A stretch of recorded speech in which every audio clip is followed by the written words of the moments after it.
Assalamualaikum teman-teman semua, kembali lagi di video saya Irsan Muharram Official.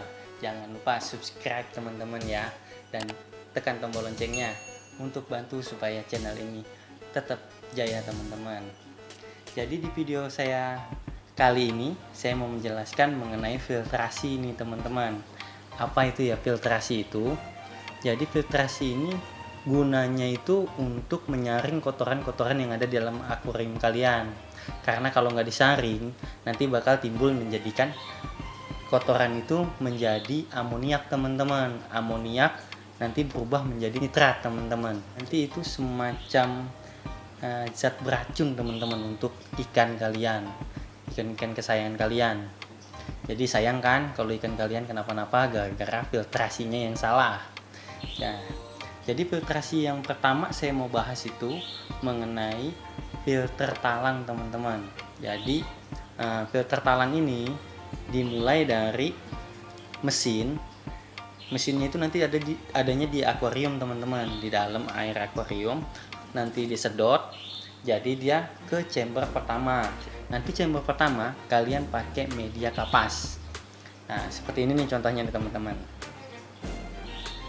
Nah setelah kalian masukin media kapas, nanti yang filter kedua dan yang ketiga, nah kalian pakai media biologi teman-teman. Apa sih media biologi itu? Oke, saya jelasin media biologi. Media biologi itu yang biasa saya pakai itu yang pertama biobol. Nih seperti ini contohnya biobol. Nah setelah biobol nanti kita pakai bioring atau kita bisa pakai bioring. Nih yang kedua bioring. Nah yang ketiga kalian bisa pakai media satunya lagi, yaitu biokristal. Nah seperti ini nih contohnya biokristal. Nah kalian sudah paham kan rumah-rumah bakteri itu apa aja. Nah yang tiga ini yang saya biasa pakai teman-teman. Banyak sekali itu rumah bakteri-bakteri yang lain teman-teman. Jadi terserah kalian mau pilih yang mana rumah bakterinya. Tapi kalau kalian mau mengikuti saya boleh teman-teman. Jadi nanti chamber kedua kalian bisa masukin biobol. Nah chamber ketiga kalau sudah di biobol di ring di chamber pertama, chamber ketiga kalian bisa masukin bioring atau biokristal. Tinggal pilih teman-temannya. Nah kalau misalnya kalian nggak mau pakai biobol, yang pertama saya punya uang nih, saya mau beli yang agak mahalan, boleh kalian pakai bioring chamber kedua. Chamber ketiga kalian pakai biokristal. Biokristal lumayan harganya.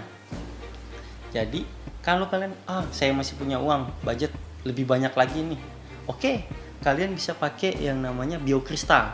Jadi yang pertama itu kapas media biasa untuk nyaring kotorannya. Yang kedua itu nanti kalian masukin biokristal langsung teman-teman. Yang ketiga kalian masukin juga biokristal lagi teman-teman. Nah setelah kalian chamber kedua dan chamber ketiga kalian sudah isi biokristal, atau kalian pemilihan yang pertama tadi biobol atau bioring atau biokristal, itu tinggal pilih karena semuanya sama-sama rumah bakteri untuk menghancurkan bakteri-bakteri jahat teman-teman. Jadi dari kotoran nanti masuk ke filter kapas, nanti ngalir lagi airnya ke bio. Jadi filter bionya nih teman-teman bisa pakai biobol atau bioring chamber kedua atau biokristal, terserah teman-teman pilih yang mana. Chamber yang ketiga sama seperti itu juga teman-teman. Jadi filter untuk bionya ini dua teman-teman rumah bakterinya. Jadi setelah chamber kedua dan ketiga kalian sudah isi, nah chamber keempat kalian pakai yang namanya lampu UV teman-teman. Dijamin air kalian itu jernih sejernih-jernihnya. Karena lampu UV ini bisa mengatasi yang namanya lumut. Kadang-kadang kita juga ngelihat akuarium kita, kok kotor banget ya, kok coklat banget ya, kok hijau airnya. Nah penyebabnya banyak itu teman-teman, dari kotoran-kotoran itu. Jadi penyebab yang namanya air itu kenapa kok bisa butek gitu kan. Nah buteknya ini bisa jadi lumut coklat itu teman-teman, disebabkan oleh amoniak. Nah jadi sistem filtrasinya itu kurang bagus teman-teman. Jadi kayak udah saya filtrasi itu pakai kapas saja. Memang kotoran mengendap tuh di kapasnya, tapi setelah mengendap dia airnya itu mengalir lagi langsung turun ke akuarium.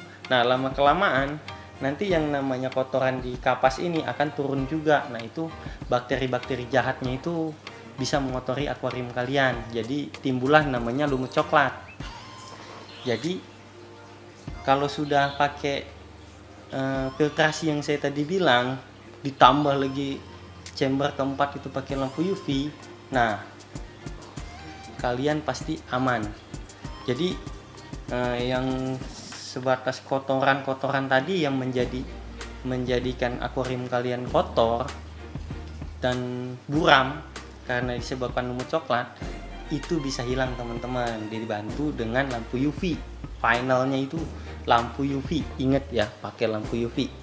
Nah, lampu UV ini bisa juga nanti mengatasi yang namanya lumut hijau. Nah, bagi teman-teman nih pecinta arwana, kok setelah saya tanning arwana saya, akuarium saya kok hijau. Nah, terus ada juga yang bilang misalnya akuarium saya outdoor dan di luar kena matahari, kok airnya jadi hijau. Nah, teman-teman cukup ngatasinya pakai lampu UV juga teman-teman. Jadi lampu UV ini bisa ngilangin masalah lumut yang ada di akuarium kalian. Penggunaan lampu UV juga bermacam-macam nih teman-teman. Ada yang 5 watt, ada yang 7 watt, ada yang 9 watt, ada juga yang 11 watt, ada yang 13, 15.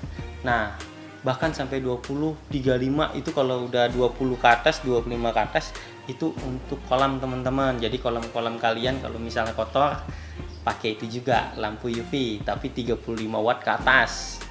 Itu karena watt ini menentukan berapa liter air yang harus dibersihkan. Jadi semakin tinggi wattnya, semakin baik putaran airnya itu supaya tidak lumut teman-teman. Biasanya sih saya kalau misalnya saya pakai ini, saya pakai lampu UV untuk 15 watt aja. Jadi 15 watt aja sudah cukup untuk menjernihkan akuarium saya. Jadi biasanya kalau misalnya akuarium yang 100 cm, kalian pakai lampu UV bisa pakai 13 watt atau yang mau kecil lagi 9 watt juga boleh tuh teman-teman. Jadi kalau kalian tanning itu nggak terlalu hijau airnya, jadi masih bisa bening. Nah, kalau misalnya untuk yang 120 cm dan sampai dengan 150 cm baiknya pakai apa sih Gan? Nah, kalian pakai yang 13 watt aja atau 15 watt, itu juga bagus teman-teman. Jadi nah kalau misalnya akuariumnya 200 cm, nah kalian pakai yang 20 watt teman-teman. Jadi gunanya itu supaya semakin banyak airnya, semakin gede kalian tambahin wattnya, supaya makin cepat jernihnya di saat kalian tanning, di saat itu outdoor kena matahari terus, jadi air kalian itu nggak ada masalah. Karena kalau misalnya banyak lumut hijau, lumut coklat, itu bisa menyebabkan penyakit loh teman-teman. Contohnya nih ya, contohnya matanya bisa buram. Nih seperti ini contohnya ikannya buram. Nah, ada lagi penyakit ikan yang disebabkan airnya kotor. Jadi dia itu namanya insang kebuka atau insang kelipat.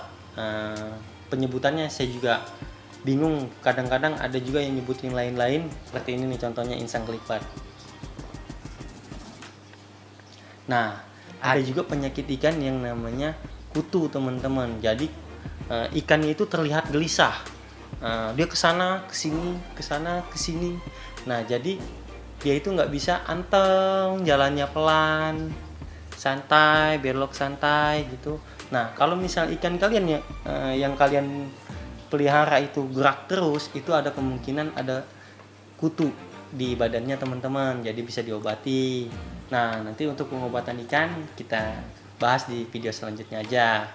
Kalau akuarium yang bersih kan enak tuh teman-teman dilihat. Nah, itu sistem filtrasi talang teman-teman. Nah, kita mau bahas filter sump filter nih teman-teman namanya. Jadi sump filter ini nanti ada letaknya di bawah akuarium teman-teman. Jadi dia itu sistemnya biasanya di akuarium itu di tengahnya itu dibolongin teman-teman. Jadi nanti dimasukin pipa naik ke atas, dia mengukur kadar air nih teman-teman, segini aja. Misalnya kalian mati lampu, air yang di sini itu nggak habis teman-teman, di akuarium nggak habis, karena nanti udah ada pembatas pipanya sebatas air ketinggiannya. Misalnya kalian kasih 5 cm supaya kalau misalnya mati lampu airnya nggak habis gitu teman-teman. Nah, dari pipa dia di dalam akuarium itu dikasih pipa untuk turun ke bawah. Nah, airnya di bawah, jadi dia sama seperti filter talang. Fungsi kerja chambernya, chamber pertama dimasukin filter kapas, nanti chamber kedua itu dipakai filter bio teman-teman. Chamber ketiga juga filter bio, sama seperti penjelasan saya di filter talang. Bisa menggunakan biokristal, biobol, atau bioring, sama yang chamber ketiga juga. Nah, yang keempat, chamber keempat kita masukin juga lampu UV teman-teman. Mesinnya di situ teman-teman. Jadi fungsinya beda kan. Kalau misalnya filter talang itu mesinnya dalam akuarium, nanti setelah naik ke atas airnya nanti turun ke bawah di filter keempat. Nah, tapi kalau misalnya sump filter, airnya turun ke bawah, mengalir chamber 1, 2, dan 3, dan 4. Nah, yang dari chamber keempat untuk naiknya gimana nih? Kita pakai mesin teman-teman. Jadi power headnya itu nanti ada di chamber keempat. Jadi chamber keempat nanti dia naik ke atas. Nah, dia keluar lagi melalui pipa nih teman-teman. Bisa dibolongin di akuariumnya juga, bisa juga keluar dari samping teman-teman. Jadi banyak caranya untuk mengakali supaya akuarium kita nggak dibolongin. Itu sump filter teman-teman. Jadi fungsi kerjanya sama, cuma ukurannya yang berbeda. Kalau sump filter bisa gede kita buatnya teman-teman, bisa 3/4 akuarium. Nah, tapi kalau filter talang kita bisa sesuaikan dengan kekuatan akuarium kita. Biasanya sepanjang akuarium kita, panjangnya itu sama, lebarnya kita bikin biasanya 15. Nah, tingginya 10 kalau pakai talang air tuh teman-teman. Tapi kalau kalian mau pakai kaca, itu bisa dimodifikasi. Misalnya pengennya lebarnya 20, terus tingginya pengennya 20 juga. Itu bisa teman-teman, tergantung kekuatan tulang dari akuarium kalian. Nah, penjelasan pertama itu dan kedua sudah saya jelaskan mengenai filtrasi sump filter dan filter talang teman-teman. Nah, yang ketiga nih, kalian pasti penasaran kan, saya pakai filter apa? Saya pakai filter ini namanya EHEM 1500 XL teman-teman. Jadi dia itu sistem kerjanya, dia di dalam tabung. Jadi media-medianya ini ada di dalam tabung teman-teman. Nih fotonya seperti ini teman-teman. Nah, jadi sistem kerjanya itu air nanti disedot melalui pipa yang di belakang saya. Nah, dia disedot, nanti dia masuknya nanti lewat bawah nih teman-teman, bawah tabung nih, misalnya ini tabungnya nih teman-teman, dia masuk lewat bawah. Nah, nanti yang pertama itu media yang saya pakai itu biokapas teman-teman. Maksud saya itu filter kapas. Nah, jadi pakai kapas dulu pertama itu teman-teman. Nah, yang kedua itu saya pakai biofoam. Biofoam ini warnanya itu hitam, dia lebih banyak pori-porinya itu teman-teman, kayak filter kapas, atau biasa dibilang itu filter kapas itu filter busa teman-teman. Saya sih nyebutnya filter kapas. Nah, setelah filter kapas saya pakai filter bio teman-teman, biofoam maksudnya.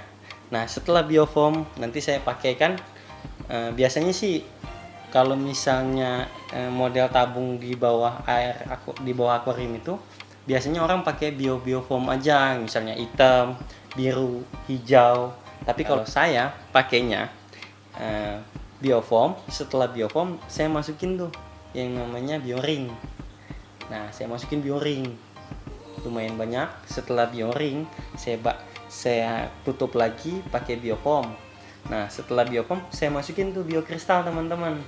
Nah, setelah masukin biokristal nanti saya masukin lagi di atasnya itu biofoam.